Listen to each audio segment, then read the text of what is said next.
Būsim reāli. No visiem video, kad es varētu ieslēgt sarkanu mood lightingu, šis ir visatbūstozākais, jo šodien mēs runāsim par Šonu Kolmsu, par Didleri, par brāli mīlestību, jeb kā jau mēs visi zinām, par Didiju. Jo, tad, kad tas storijas iznāca ārā, pasaule vienkārši eksplodēja, jo ir viena lieta, ka, tik atpazīstams cilvēks lietas tādas dara, bet tajā intensitātē, ko viņš ir darījis, un tas ilgums, ko viņš ir spējis darīt, ir vienkārši prātam neaptverams, kā to tik ilgi var noslēpt. Un šodien būs pirmā daļa no Didijas sāgas, jo mēs vēl neesam sasnieguši to punktu, ka tiesas prāva būtu sāksies, un visas tās alleged lietas ir bijušas pasniegts tiesas prāvā. Tādēļ šodien es gribu pievērsties vairāk par Didiju, kādēļ kāds viņš ir, un kuri ir tie trīs aspekti, kas parūpējās par to, ka Didijs nonāca līdz pozīcijai, ka viņš varēja darīt tās pretīgās lietas dekādēm ilgi. Tādēļ šodien pirmā daļa par Didiju, un svarīga lieta, es esmu atvēris Patreon. Pirmais links aprakstā, ja jūs vēlaties atbalstīt šo kanālu, droši dariet, ja jūs gribat redzēt video, kuri ir izdzēsti vairāku iemeslu dēļ, un jūs tāpat gribat to nosīties, Patreon tas viss ir iespējams, bet par Patreon vairāk video beigās. To sacīdams, kā vienmēr, nesamies iekšā šajā absolūti murgainajā video, jo mēs runāsim par reāli dzīvu velnu, un kā vienmēr, šoreiz varbūt uzmanīgāk, bet paldies par uzmanību. Lai mazliet ieskicētu struktūru. Tātad, ja tu vēlies būt pēc pasaules standartiem veiksmīgs cilvēks, tev jādabū vismaz viena no šīm trim sekojošām lietām, un tā ir pirmkārt, nauda, otrkārt, vara un treškārt, atpazīstamība. Parasti standarta lietas tāda. Normāli veiksmīgs cilvēks dabū vismaz vienu no šiem resursiem. Ļoti tāds tīri veiksmīgs cilvēks var realizēt vismaz divus no šiem trim aspektiem, vai tā ir nauda un atpazīstamība, nauda un vara un atpazīstamība, jebkādā kontekstā, jebkurš no tiem diviem apkopojumiem padarīs tev par tīri ļoti labi veiksmīgu cilvēku. Bet ir ļoti reti cilvēki, kuri var apvienot visus trīs šos aspektus. Parasti, ja mēs tā vēsturiski skatāmies, tie ir valstu līderi, objektīvāk tā diktatori, bet reti, kad mēs redzam publiskas personas, kas sasniedz šos visus trīs aspektus. Un Didijs bija viens no tiem cilvēkiem, un tā ziņā viņš ir ļoti rets izņēmums, jo viņš nav parasts mūziķis. Viņš nav vienkārši kaut kāds random čuvaks no bloka, tā galīgi nav. Un te ir pirmā lieta, kas ir mazliet jādiferencē par Didiju. Jā, viņš ir izlaidis mūziku, bet viņš nav reperis. Viņš ir mūzikas producents, un tā ir momentāli pilnīgi cita līga, par ko mēs runājam. Jo jā, tev pieder mūzikas producentu tāda apvienība, kas tev Universal, Interscopes, visas šitās lietas, kas tev principā ir, tā skaitā, kas Didijam bija. Tu pacelies momentāli 10 rangus augstāk, jo tajā brīdī, ja tev ir mūzikas producijas tāda label company, nezinu vienkārši kāds latviski ir mans linkums tulkot ir, tu dabū nenormāli kontroli pār cilvēkiem. Kā rezultātā Didijs jau no paša sākuma bija pilnīgi svarīgs. Un tā, kad tev ir label companies, pirmā lieta, ko dabūs, ir nauda. Un sāksim ar naudu, jo, lai saprastu, ko Didijs īsti ir izdarījis, Didijs ir izdarījis praktiski visu sliktāko, kas zem saules ir iespējams. Kā rezultātā viņš ir smuki šobrīd iesēdināts cietumā un gaida to, kad tiesas prāva sāksies. Un pirmais aspekts, tātad, kas nepieciešams, ja tu gribi būt tik veiksmīgs cilvēks, ir nauda. Jo, ja tev ir nauda, tu vari risināt problēmas. Un kā Didijs mēģināja risināt problēmas, tiekot cietumā, ir ar naudu. Un pirmais moments, kad viņš bija bail money, jeb drošības nauda, ko viņam iemaksāt vajadzētu. Un šeit ir ļoti interesants moments par Amerikas Savienību, jo Amerikas Savienības sistēma parasti būvē tā, ja viņi grib, lai tev tiec ārā, viņi uzliks parasti tīri mažu drošības naudu, lai tu ķipa samaksātu to sodu un iet prom. Ja tu, piemēram, esi neizdevies ādas krāsas, un viņi izdomā, ka nē, zini ko, tu mums nepatīc, jo mums sistemātiski nepatīk tāda cilvēka kā tu, viņi paņems tavu ekonomisko situāciju un uzgriezīs to ciparu tādu, kad viņi zina, ka tu nevarēsi apmaksāt, lai paturētu tevi cietumā. Bet ir reti gadījumi, kad viņi iesēdina cilvēku, kuram ir nauda, un viņi neņem to naudu. Un tas ir tieši Šona Didija Kolmsa gadījumā, jo viņa bails bija 50 miljoni doļu. Didijs piedāvāja to naudu, un Amerika pateica, tas nav iespējams, jo amerikieši pateica, tu esi flight risks, kas nozīmē, ka mēs zinām, ka tu samaksās to naudu un aizbeigsi momentāli prom. Un mēs negribam, lai tas notiek. Kā rezultātā mums prieks par teviem 50 ļamiem. Un viņš bija pateicis, viņš samaksās 50 miljonus, viņš ievāksies savā mājā, apmaksās drošību, būs bez interneta, kas ir kaut ko mainīs. Un jā, visas forši, bet pēdējo reizi, kad es skatījos, viss, ko tev vajag, ir būt mājās bez interneta ar Babyo, un tev tāpat patiks visiem frīkops taisīt. Tādēļ, principā, mēs iespēlējam tev rokās, tādēļ es nevaru pārmest, ka Amerika nepaņēma no naudu. Bet fakts, ka Amerika atteica 50 miljonus, tas jau parāda, cik slikti Didijs jau ir uzvedies. Un, lai vēl parādītu, kā viņš mēģināja kontrolēt cilvēks naudu, nekas nav labāks piemērs kā 50 cents. Un, ja jūs zināt, par ko es tagad runāšu, jūs jau izrādāt tagad smēties par to, kā Didijs uzvedās ar 50 centu un uztaisīja mūža ilgu ienaidnieku, bet tiem, kas nezina. 50 Cents, viens no leģendārākiem reperiem, kas principā bijis, viņš ir OG tāds gangsta stila reperis, un tas nav mans tipa reps, ko es parasti klausos, man vairāk Maks Millers, Kendricks Lamars, tas ir mans tā vairāk tāds diapazons, ko es parasti izbaudu, bet ik pa brīdim man 50 Centu patīk paklausīties, ja es jūtos īpatnēji agresīvs. Un viena lieta, ko es varu novērtēt par 50 Centu, ir tas, ka viņam ir visi liriki, ko viņš saka, ir pa īstam. Viņš nedirš, viss, ko viņš saka, ir pa īstam. Bet ir vēl viena lieta, kas ir nenormāli problemātiska Didijam par 50 Centu. Un tā ir tā lieta, ka viņš ir dabisks bulijs. Viņš ir vienkārši fantastisks bulijs. Un viņš, tad, kad viņš izdomā, ka to viņam nepatīc, viņš tavu dzīvi padarīs par ēli, jo 50 Cents ir fantastisks trollis. Un Didijs pieļauj to kļūdu, dabūt 50 Cent nepareizā pusē. Un lūzuma punkts bija, ja nemaldos ap 2003. Gadu, Didijs sēž pie galda, ēd vakariņas, ja nemaldos ir pusdienas, kopā 50 Centu. Viņi te kaut ko sit bazarē, un tajā brīdī situācija bija galīgi neitrāls ar viņiem. Tādēļ, ka Didijs bija rekordproduceris, 50 tajā brīdī nāca ārā leģendāri albumi, un viņi ķipa mēģināja kaut ko sadarboties ķipa pa bratski. Līdz momentam, ka viņi sēž pie vakariņa galda, kaut ko tur bazarē, un Didijs izpļauj šo frāzi. Jau, Klau, 50, negribi kaut ko aiziet shopping, es tev pa visu samaksāšu. 50 Cents tāds, come again, tu čista nopietni, un Didijs saka, jā, davai, aiziem pašopingot, es tev visu samaksāšu, viss būs kārtībā. 50 Cents vienkārši pasitās viņiem sejām, pasaka, tu laikam debīls esi. Tu nevedīsi mani shoppingā, tu pilnīgi saspiedies esi, tu ģipa 50 Centu mēģinās iziest ārā kaut kādā shoppingā un uzpirkt mani. Šī tas neies cauri. Un kopš tā brīža 50 Centa mērķis vairāk kā 10 gadus ir parūpēties, ka Didijs tiks iznīcināts. Un savā ziņā viņam tas fantastiski sanāk, jo viņš pēdējos 10 gadus vāc informāciju, taisa intervijas, rok visu sūdus ārā, kas pa Didiju, kuri ir fiziski pieejami. Viņš to visu bija vācis kopā un to visu informāciju nopārdeva Netflixam ar nosaukumu Didī Do It, kas ir fantastisks nosaukums, man fascinē. Bet redziet, te tā interesantā lieta par naudu. Tad, kad tu tiec pie naudas, tu vari mēģināt sākt kontrolēt cilvēkus, īpaši, kuriem ir mazāk resursu. Un problēma, es domāju, ka pa Didī, ko viņš nesaprata, lielākā daļa cilvēkiem, ko viņš sastopās, var uzpirkt, jo tu nāc no nenodrošinās ģimenes, tev maz nauda bijusi, un tev pienāk cilvēks, kuriem ir $100 miljonu, viņš tev var nodrošināt visu, ko tu gribi. Tu uzķersies, jo kā? Publiskā jau viss radās, ka Didijs ir forši patīkams, un viņš tev reiz kaut ko uzsauks, cik forši, kas fantastiski. Bet 50 Cents redzēja cauri. Paldies Dievam, ka viņš redzēja cauri, jo no vienas puses nauda var būt resursi, bet no otras puses nauda var būt absolūtākais kontrols metoda. Un šeit mēs varam redzēt jau sākumā, ka Didijs zināja, ko viņš dara. Viņa mērķis nebija vienkārši uzsaukt 50 un kaut kādas šmotkas.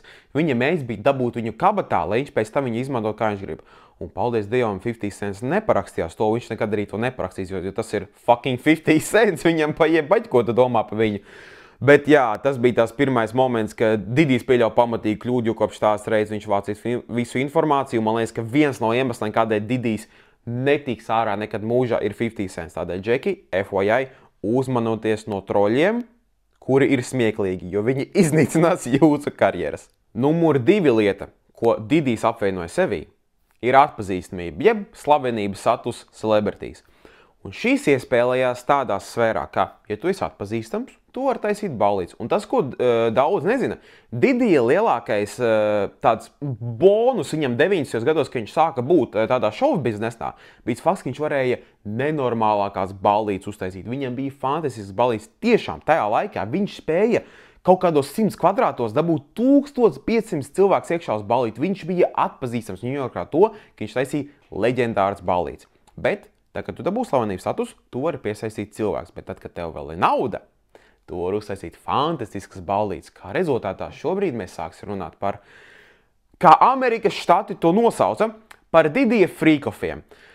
Un šī, paldies Dievam, vēl tāda priecīga daļa par to visu šobrīd sākumā, jo kā jau mēs visi zinām, Didija frīkofi bija absolūtākā, tā kā Pornhubā to nevar principā izrakt. Šito Deep Webā knapi var principā izrakt to, kas notiek tajos frīkofos. Un te ir vēl viens svarīga lieta, ko es gribu pieminēt. Visi, kad dzird frīkofus, visi redz to sarakstu, kas dodas uz Didija ballītēm un ieliek visus vienā tādā rāmī. Saka, tu biji uz Didija ballīti, tu esi slimais. Nē, te ir ļoti svarīga lieta, ko es gribu pieminēt. Didija ballītēm bija divas veidi, kā ir. Ir Didija ballīte un Didija afterpartijas. Problēmas radās afterpartijas, un kā esmu dzirdējis no kaut kādiem avotiem, viss, kas notiek līdz 3 naktī, galvenokārt būs tīri ok. Tas, kas sākas no 3 naktī, ir tas, par ko lielākā daļa ir sacepusies, un kādēļ viņš ir absolūtākais, pornogrāfijas deģenerāts. Vienkārši out of the pocket. Bet mēs nevaram runāt par frīkofiem, ja mēs nerunājam par baby oil. Un es zinu, ka jūs esat redzējuši tās bildes, un es zinu, ka es redzēju to kvantitāti, bet es gribu pateikt divas svarīgas lietas par Johnson & Johnson baby oil, kas atradās Didija mansionā, un tā ir numur 1 lieta. Vai jūs zinājāt, ka drošības dienas pārstāja skaitīt pie 1000 pudelēm, viņi ierakstīja tekstā nevis 1000 pudeles, bet vismaz 1000 pudeles ar baby oil. Tas nozīmē, tur kā minimums bija 1000 pudeles ar baby oil. Informācija, kādēļ izmanto baby oil. Kurš ir lielākais orgāns jūsu ķermeņa? Āda. Ja jūs gribat kaut ko ieberst iekšā vai dabūt ķermenī, kas ir lielākais orgāns, ko jūs dabūsiet iekšā? Āda. Un ja jūs ieberat kaut ko iekšā tajā baby oilā un jūs viņu sasmērējat iekšā, absorbācija elementāri. Tev nevajag ne šķīrces, tev nevajag neko dzert, ieberzējies un ārdies. Dzīvo brīvi, neko nelaid vējā. Noskaidrot savu nevainību, protams, Didija ballītē, bet, es teicu notikumiem pa priekšu. Bet otra lieta, ko cilvēki varbūt nepējas uzmanību. Tā, kad aizēju parastu, es tikko aizgāju mēnes apteikti un redzēju, tur bija mazā pudelīte ar Johnson & Johnson baby oil. Un es jau sarēcos, jo domāju, reku Didija eļa. Bet tā ir mazā pudelīte. Didijam bija gallon lielā eļas pudele. 1 galons ir 3,7 litri, kas nozīmē, ka Didija mājās bija vismaz, and I shit you not, 3,7 tonnas ar baby oil. Nopaļosim dāsni, ņemot vērā, ka Didijs 4 tonnas ar baby oil. 4 tonnas. Jūs vispār stādaties priekšā, cik daudz ir 4 tonnas. Ikdienas tādā aprēķinā. Kas ir 4 tonnas? 4 tonnas ir jaunais geļiks plus jauns M5. Tas ir, tā kā vesela māja, apmēram. 4 tonnas ir gandrīz 400 kalniņi. Jūs vispār, tas ir, wow, tas ir tik daudz, kā 4 tonnas. Es mēģinu tā domāt, ja tu esi tāds frīkī čuvaks, un tu izdomā, davai, baby, šodien man tāda tīri jau, davai, pamēģināsim ieļoties, jā. Cik daudz vajag? Tādas mazas pudelīs, un es nezinu, kādu pusīdu, kaut 100 gramus vajadzētu. Ja tev ir 4 tonnas ar eļu, ko tu, tur taču tu vari Losandželos iesmērēt ar to daudzumu. Tur taču tu vari vienkārši visu izsmērēt, ko tu gribi. Tur taču nevajag prezervatīvu. Tu vienkārši, viss slīd. Vienkārši, es pat nevaru izdomāt joks par to visu. Tas ir vienkārši absolūti slimi, jo es varu mēģināt jokot par to visu baby oil, kas bija, bet es ielikšu linku apakšā uz vienu interviju, kas bija, kur sieviete, kura tika uz Didija partiju, un ganīs tika ievilkta afterpartijā. Es ielikšu to linku apakšā, tie, kas mākā angliski, iesaku nosīties 30 minūtes fantastisks apraksts, bet šis bija stāsts par sievieti, kura bija tīri ambiciozi, viņa bija eskors, ja nemaldos, viņa bija iepazinusies ar kaut kādu ārābu karali, kurš teica, ka, dārgā, man ir viens vīrietis, ko es tu gribu iepazīties, un viņš atvērs tavas iespējas dzīvē, jo viņi bija mūzikas sfērā, viņi gribēja attīstīt savu mūzikas sfēru, ka rezultātā viņi tika uzaicināts ballīti, un viņi filmēja visu pie reizes. Viņi aizbrauc uz to vietu, kur tas notiek, viņi telefonu atņem, domā, ok, kas tīs notiek, viņi ir tiekšā, balta māja, viņa ir Didī ballītē. Un te viņi stāsta, baigi instant kāds viss izvērtās, viņi tur iet iekšā, un viņa pamana Didī, viņa sasveicinās Didī, Didīs viņu pamana un momentāli nāk pie viņas klāt. Skatās viņa acīs, viņa teica, ka tā kā vēlnam skatīties acīs, viņa vienkārši tā kā ēglis blendza uz viņu, viņš saprot, ka viņa tā. Un kā var saprast, ka tu esi izvēlētais, ir, ja Didīs tev iedod baltās šķības. Ja tu vēlas baltās šķības, tev ir jāiet iekšā mājā, jo ja tu piesim, esi ieradies ballīt un tev nav baltās šķības iedots, tu nevari iet mājā iekšā. Tu vari tikai ārā tusēt, kas notiek, bet ja tev ir baltās šķības, ej iekšā. Un bija situācija, ka viņi uzvelk tās baltās šķības, bet viņi baigi negrib iet iekšā, jo viņas draudzenei netika iedots tās šķības, principā, viņi tik iekšā. Viņi saka, nu, es taču neuzmetīšu savu draudzeni. Kamēr viņi to saka draudzenei, viņa pamana, ka Didīs blēņģ uz viņu, vienkārši tā kā ēglis. Viņš pienāk viņas klāt un saka, tev iedod baltās šķības, ej iekšā mājā. Tā, ok, fine, ja jau Didīs grib, lai es iet iekšā, es eju iekšā. Viņa teica tā, es iegāju iekšā mājā un es redzēju visu. Tā kā, iedomājies savu vai jebkura visslimāko seksuālo fantāziju, viss, ko tu vari iedomāties notiek iekšā. Tur bija midžeti, tur bija, visi, tur bija viss. Tur bija absolūti, tur bija narkotikas no griestiem līdz grīdām. Tur bija, viss. Es negribu neko dižāk teikt, jo vienkārši tur bija viss pēc kārtas. Viņi pasēdēja tur 5 minūtes, pateica, šis nav tā vērts. Viņi iziet ārā, viņi saprot, ka viņi ārā īsti arī nevar tikt, jo tur ir drošība priekšā. Viņa kaut kā izlavījās no turienes, viņa kaut kā knapi telefonu dabūja atpakaļ no drošības, jo drošībai bija pie dirves, drošība ir uzpirkta un būs kā Didīs teiks. Knapi viņa tika ārā no turienes un paldies Dievam tika ārā, jo, ko viņa saprata, viņai teica tajā brīdī, ka viņa iegāja mājā iekšā, neuzsūdzies, dargā, mēs rītdien lidojam uz Kubu, pēc tā mēs lidojam uz Cayman Islandiem, vienkārši kā privātajā lidmašīnā dari, ko gribi. Un viņas prasa, tas ārābu karāls saka, ko mēs darīsim tur, kāds ir mēķis šim ceļojumam? Izbaudīt dzīvi, baudīt to visu un baudīt dzīvi, kas mums ir dots. Un principā viņi pēc tam aizbrauc prom un saprata, ka iemesls, kādēļ viņi tiek atvilkt uz to ballīti, bija priekš sexual traffickinga. Un ja viņai nebūtu instinkts nostrādājis, lai viņi tiktu prom no Didija, viņa būtu viena no tām sievietēm, kura būtu tiktu ievilkt iekšā sexual trafficking. Šajā brīdī, diemžēl, video paliks mazliet bēdīgāks, jo šeit, jāsāk runāt par to Elu, ko viņš ir darījis, jo nebija jau tikai sievietes, bija arī puiši. Un nebija tikai pieaugušie, bet bija arī bērni. Un cik esmu dzirdējis, jaunākais bija, tas, ko visvairāk esmu dzirdējis, bija 10 gadi, daži pat ir 7 gadi dzirdēti. Un tas, kas mani pārsteidz, ka lielākā daļa patiesībā bija zēni, nevis meitenes. Kā rezultātā tas tāds mazliet tās, vispār šos incidenta paralēli ar Epsteinu tajā ziņā, jo sexual traffingam, parasti tev liekas, ja tu gribi kaut kādu bordelu taisīt vai tādas sfēras, tu parasti piesaistīs sievietes, jo, mēs esam vīrieši, mēs esam vairāk un mēs gribam sievietes. Tā tas ir. Bet es pamanīju tajā brīdī, kad tu sasniedz kaut kādu tādu statusu, tie cilvēki sāk noslēgties to, ko uz tādu slimo pusi, un lielākā daļa sāk grib piesaistīt mazgadīgos zēnus, kas ir... Tas ir kaut kāds, man šķiet, ka tur ir mazāk par kaut kādu seksuālo apmierinātību, bet gan vairāk par kaut kādu kontrols faktoru, jo Didijs ievāca pa visiem informāciju. Iemesls, kādēļ bija free-coffee, lai iegūtu to informāciju, lai viņš varētu sāk kontrolēt visus. Un labākā kontrola, kas ir, jo, ja tu... tas izklausīsies pretīgi, bet, ja tu pārguli kaut kādu sievieti, ja tu pārguli ar savu dzimumu, tas ir baigais blackmails. Un lielākā daļa, kas bija rakstīts arī informācija, cik es redzēju, tur bija iesaistīti visi viesnīcu vadītāji, visi kompāniju vadītāji, rekordlabelu vadītāji, lielākie izpildītāji, kas mums pasaulē ir. Informācijas daudzums, kas nāca ārā, bija pretīgs, drausmīgs daudzumā, un tas ir kontrols mehānisms. Un kontrolēt tu vari informāciju, kur tu nevēlies dabūt ārā pa sevi nekādā veidā. Kā rezultātā, ja tu gribi kādu kontrolēt, met pretīgāko, kas ir iespējams. Un No vienas puses var teikt, ka tas ir kontrols mehānisms, no otras puses man rodas jautājums, kā tie cilvēki spēj to racionalizēt.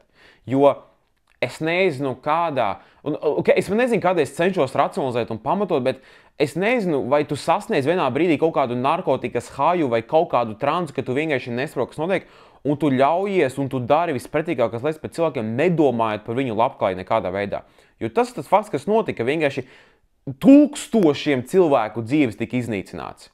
Tūkstošiem. Didijs ir retā persona pasaulē, kur tu nevari saprast, kas vēlas vairāk viņu nogalināt. Viņa ienaidnieki vai viņa draugi.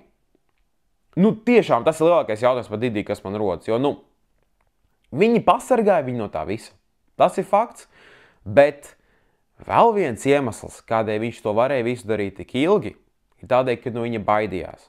Un no viņa baidījās, jo viņam bija vara. Zini kā, ar varu ir interesanti, jo tā nav tāda lieta, uz kuru tu pirkstu var uzvilkt. Tu nevari tā kvantitēt, cik daudz vara tev ir vai nav, bet man šķiet, ka viens no tādiem pirmiem monētiem, kad Didijs tika pie varas tādas konkrētas, ka viņu nečāņģos, ir tad, kad nomira R&B singere Alaja. Kontekstam Alaja bija 90. gada beigās, 2000. sākumā absolūti lielākā R&B dziedātāja pasaulē, kas bija. Viņai nāca albuma ārā, kuri iznāca ārā Double Platinum, kas ir viens no augstākajiem certifikātiem, kas ir pirms Diamond. Tas nozīmē, ka principā tu pārdod 2 miljonus albumu vienību. Tas ir Double Platinum. Tas ir ļoti, ļoti, ļoti milzīgs sasniegums. Un to sasniegt albumu pēc albuma, tas ir nenormālākais sasniegums. Viņa bija ļoti jauna, viņa nomira 22 gadu vecumā, un viņa bija principā savas karjeras sākumā. Bet te bija interesanti, jo Alaja bija pazīstama gan ar Didiju, gan ar Jay-Z, un viņa bija ļoti izteikti konkurenti tādai sievietei, ko mēs saucam par Beyoncé. Pateicos viņai par šo iespēju man taisīt šo video.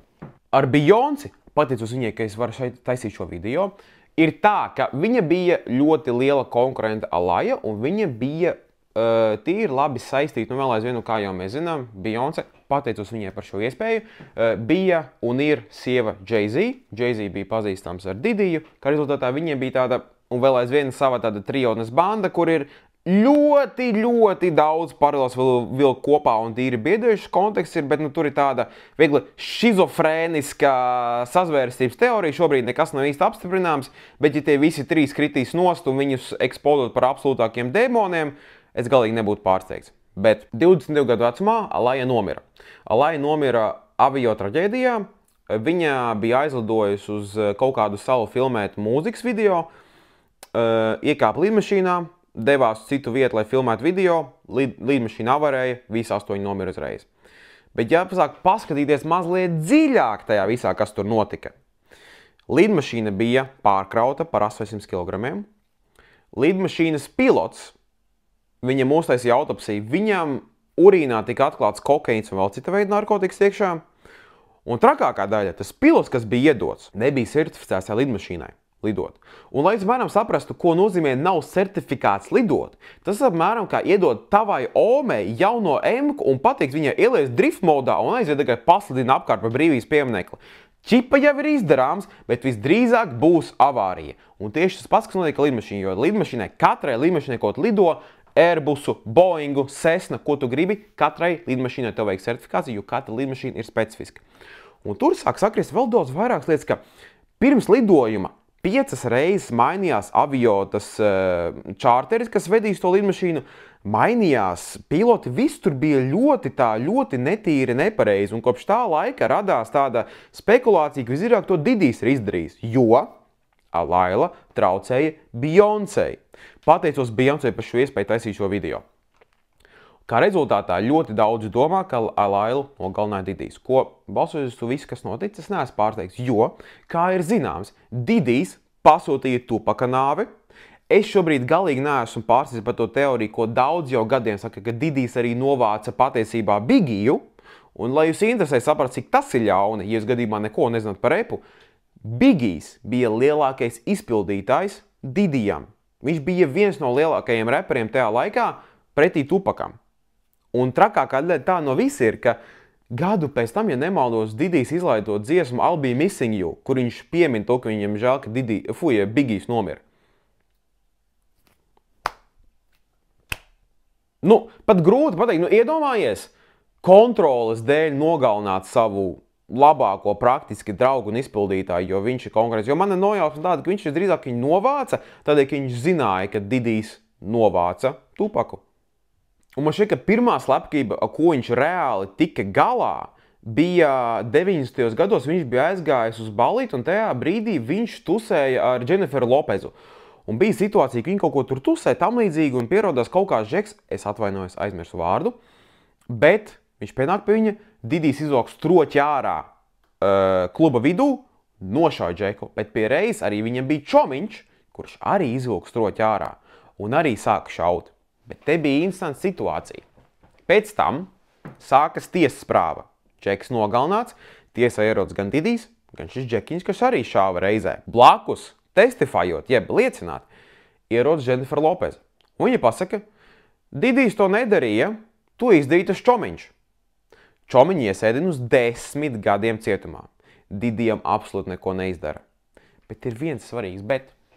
Tajā ballītē arī bija sieviete, kuru arī sašāva. Viņai ķermenī ir 9 dažādi ložu fragmenti, kuru viņa saņēma tajā brīdī, kad viņa tika sašauta. Un ziniet, kas viņu sašauta tajā pasākumā? Didijs. Bet, ņemot vērā, ka J-Lo pateica, ka Didijs neko nav izdarījis, un viņa bija tajā laikā vispopulārākais pāris, kas bija, visu to paslēpa nost, norakstīja, neko neizdarīja. Un tā sieviete var nekā 20 gadus mēģina skandināt, sakot, ka Didijs sašāva to džeku, viņš viņu nos, viņa redzēja, ka Didijs izlūk stroķi ārā un šāva, jo viņu pašu sašāva. Un kad reportieri bija ieradusies pie viņu uz interviju un prasītais sievietei, vai jūs būtu gatava kaut kādā veidā liecināt, ka Didijs to ir izdarījis, viņa saka, ņemiet vienu no 9 ložu fragmentiem, kas man no ziņa ķermenī ir, droši varat verificēt, ka to Didijs ir izdarījis. Nu, kādu vairāk pierādījumu to vajag? Bet šis viss ir iespējams tajā brīdī, ka tev ir jau pirmie 2 elementi, ka tev ir nauda un atpazīstamība, un pie reizes tev ir vara. Un Didijs to visu 3 apvienoja, jo kopš 90. gadiem viņiem visi 3 resursi ir, un vienā brīdī tu saproti, ka, ja tev ir nauda, to var visu atrisināt, ja tu esi populārs, to var visu noklusēt, un ja tev ir vara, tu vari visu darīt. Un tā, kad to visu 3 lietas apvieno kopā, tev izrodās kontrolas situācija, ka tu vari kontrolēt un darīt praktiski, ko tu gribi. Un tajā brīdī rodas Didijs, jo, ja tu vari darīt, ko tu gribi, un ja tev neviens nekādā veidā neko neizdarīs pretī, ko tu sāksi darīt? Un te ir tāds instants, varbūt, vai stulbs salīdzinājums, ko tā, nezinu, ar 50 Shades of Grey. Visi tā kā skatās to grāmatu, lasa, ka, wow, kaut kādi tur bagātie cilvēki, kuri tur ar seksuālām, tur uzbudinātām lietām un noslēdzēm to visu.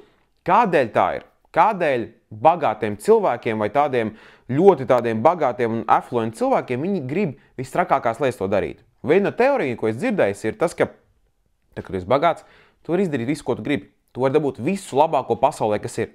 Bet tad, kad tu izbaudi visu to labāko, nu ko tālāk? Nu tu esi sasniedz pašu augšu labākajiem, tu gribi kaut ko jaunu pieredzēt. Un ja tu esi sācis šeit un uzgājis augšais un tālāk uz augšu nav kur iet, vienīgā vieta, kur iet, ir uz leju.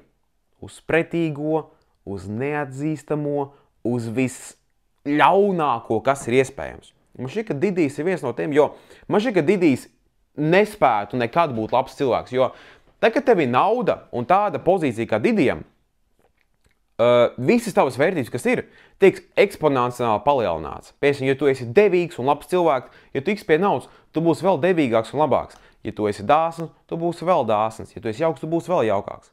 Ja tu esi ļauns, tu būsi vēl ļaunāks. Ja tu esi pretīgs, tu būsi vēl pretīgāks. Ja tu esi kontrolējošs, zemā turēs, cik tu kontrolējošs būsi. Tās visas vērtības, kas ir, tiek pastiprināts tajā brīdī, kad tu tiec pie kontrolas paketes. Nu, kā arī tas viss bijis. Kā rezultātā mani nepārsteidz, kas ir Didijs noticis, jo viņa neviens nenočekoja. Bet tas, kas mani vairāk biedēja, tas, ka neviens viņu nenočekoja. Jo kā var būt, ka es tikko atceros vēl viens gadījums, viņam bija tā draudzene Casija, un es ielveidošu tādu klipu, kur 16. gadā, ja nemaldos, iznāk footage ārā, kur Džeks vienkārši skrien viņai pakaļ pa viesnīcas gaiteni, tiek pie viņas pie lifta, sāk viņu nomet no zemes, sāk sist, spārdīt, bļaut virsū un vilkt atpakaļ uz istabu, pēc viņa knapi izvalks ārā no tā visa prom. Un neviens neko neizdarīja viņam. Neviens. Neko. Mums ir gadiem bijusi fakti, lai zinātu, ka Didijs ir velns. Bet tāpat mēs devām viņam platformu, mēs devām viņam atbalstu un visu, jo cilvēki bija bail no viņiem, jo viņi zināja, ka, ja viņi kaut ko pateiks, viņu karjeras iznīcinās. Tu gribi tikt pie liela albuma? Ok, dari kā Didijs saka. Tu gribi tikt pie kaut kādas kontrolas? Labi, dari kā Didijs saka. Dari kā Didijs saka, viss būs kārtībā. Ka rezultātā es nevaru pārmest tiem cilvēkiem, kuri tajā tika ievilkti, tīpaši, kuri bija sexual trafficking, kuri bija bērni, tas vispār nav attaisnots nekādā veidā, bet mēs kā sabiedrība tolerējām šo visu. Tas ir fakts, jo mums gan izvēl tās nerakstītais likums arī, ka, ja tu gribi dzīvē kaut ko sasniegt, tev jābūt šitādam vēlnam principā. Un tam es baigi nepiekrītu. Nu, ja tu gribi sasniegt tādu superzvaigznes statusu, kā tev ir Didijs, Jay-Z, Beyoncé, pateicos viņai par šo iespēju. Lai jūs gribat saprast, kādēļ es to visu saku, Beyoncé ir tāda situācija, ka, ja tu, piemēram, uzvari Grammy, kas tev ir Adele vai viss lielākās sieviešu izpildītājs, kas ir, viņas vienmēr nepamatoti traki pasakās Beyoncé par to, ka viņa ir labākā mūziķa izpildītāja. Un tas visdrīzāk ir no tā reizes, kad viņa Alailu nogalināja, lai dabūtu savu pozīciju. Bet man šķiet, ka tā Didijas situācija, kas man ir tās divas lietas, kuras man šobrīd visvairāk ir izlasušas acīs, ir pirmkārt, tu nekad nezini, ko cilvēki dara aiz durvīm, lai dabūtu tās lietas un pozīcijas, ko viņi ir dabūjuši. Tu nekad nezini, ko influencerīši dara, lai tiktu, kur viņi teikt, slavenīgas mūzikas izpildītājs sauc kā gribi, tu nekad nezini, ko viņa dara aiz slēgtām durvīm. Jo, ja kāds uzpeld pārāk ātri, kāds sasniegt pārāk augstus resursus vai līmeņus, visam ir iemesls. Tu nekad to nezini. Un tādēļ, ja tu varbūt skaties no malas domā, kādā veidā tas var būt, ka kaut kāds cilvēks no nekurienes, kuram tur ir bez talanta vai bez kā vienkārši uzsprāgst augšā, tu nezini, kas aiz tā viss slēpjas. Un otrā lieta, man šķiet, ka vissvarīgākā no visa, kas ir pa Didiju, šis ir brīdinājums mans cilvēkiem, kuri ir ambiciozi. Jo, ja tu esi ambiciozs, tev ir 10 reizes lielāka iespēja, ka cilvēki kā Didijs tevi izmantos. Un varbūt liekas, ka, oi, Didijs tur ir izņēmums, Didijs tur retais. Nē, mums ir pasaulē tik daudz Didiju, kuriem vienkārši nav resursi, lai tiktu pie Didija pozīcijas. Mums viņi ir neskaitāmi tūkstoši.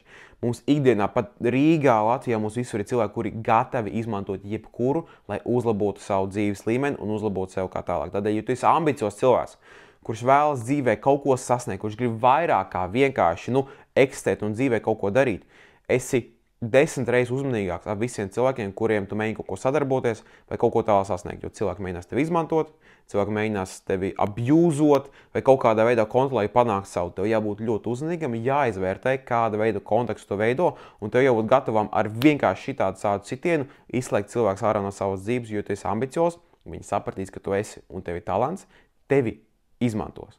Un tas ir, man šķiet, ka galvenais, ko pats esmu sapratis, jo, ja tu nenokontrolēsi to ambīciju, tu ieskries cilvēkos iekšā, kuriem neinteresēs tavas labākās lietas, kas tev interesē, ko tu gribi, viņi to paņems sev, lai attīstītu sevi tālāk. Tādēļ esiet uzmanīgi, jūs esat ambiciozi. Bet šī bija tāda pirmā daļa Didija video, lai saprastu, kas mums Didijs ir, kādēļ viņš nonāca līdz tam punktam, un kādēļ ir jāuzmanās no cilvēkiem, kuriem ir nauda, vara un atpazīstamība, jo tā kontrola kopā, kas pēc tam rodas, ir vēlnīga.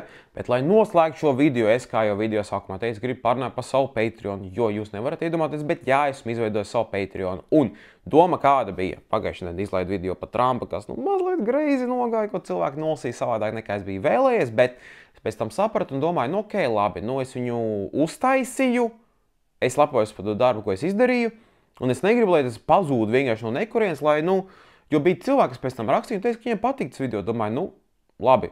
Tāpat savu darbu ieguldīju, un ja jau es viņu izņēmu ārā, tad viņš kaut kādā serverī paliek. Tādēļ viena no lietām, kas manā Patreonā pieejams, būs mani pirmkārt izdzēstie video, un otrkārt, ja jūs vēlaties pievienoties manam Patreonam, ir divi dažādi līmeni. Pirmais līmenis par $3 mēnesī ir banda, kur tev ir pieejami visi mani video dienu ātrāk.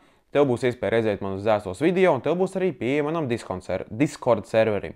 Patreiz veidoju, drīzumā būs gatavs. Bet, ja tu gribi būt vēl lielāks fans un vēl vairāk atbalstīt to visu, ja kas, būs arī ekskluzīvs saturs Patreonā, garantēju. Nezinu, cik bieži, nezinu kādu saturu, bet jūs varēsiet ieteikt. Jo Banda Plus, kas ir $5 mēnesī, jūsu lielākais bonus būtu tas, ka Ja jūs gribat redzēt ekskluzīvu saturu Patreonā, jūs varēsiet ieteikt, pa kādiem tematiem es veidošu saturu. Kā rezultātā, ja jūs gribat redzēt to Trumpa video, ko es izdzēsu ārā un tagad es ielaicu atpakaļ iekšā, droši dodat skatīties, pierakstieties manā Patreonā. Ja jūs gribat vienkārši atbalstīt manu kanālu, es būtu ārprātīgi pateicīgs par to visu, jo, tas atbalsta šo visu saturu veidošanu, tas prasa laiku, enerģiju, naudu un visu pārējo, kas principā ir tādēļ, ja jūs gribat atbalstīt, būtu ārprātīgi pateicīgs.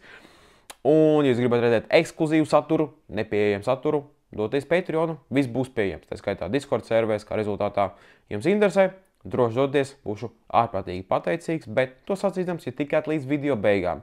Ļoti novērtētu laiku, dislaiku, komentāru, ko jūs par šito visu domājat, tad, kad būs nākamais video veidošu, bet, kā vienmēr, visiem, kas nostās video līdz beigām, paldies jums, tiekamies nākamajā.